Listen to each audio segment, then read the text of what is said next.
আপোনালোকে চাইছে মোৰ এই এডেনিয়াম গছটো ফুলো ফুলিছে, বহুত ফুলৰ কলিবিলাকো ওলাই আছে।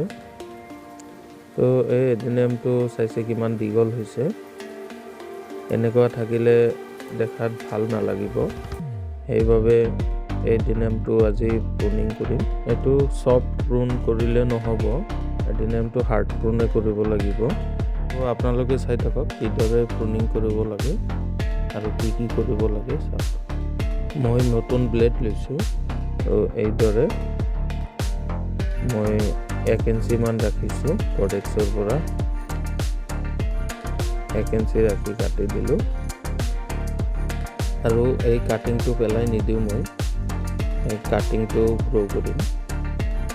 মই নেক্সট শ্বৰ্ট এটা বনাম এডেনিয়ামৰ কাটিং কিদৰে গ্ৰ' কৰিব লাগে, মই নেক্সট এটা শ্বৰ্টত দেখুৱাই দিম। এইটো চাইছে কিদৰে কাটিব লাগে। এতিয়া এই কাটা অংশ এনে ৰাখি দিলে পচি যাব। এই কাটা অংশত মই চাপ ফাংগিচাইড লগাই দিম আৰু এতিয়া 4-5 দিন পানী দিব নালাগে আৰু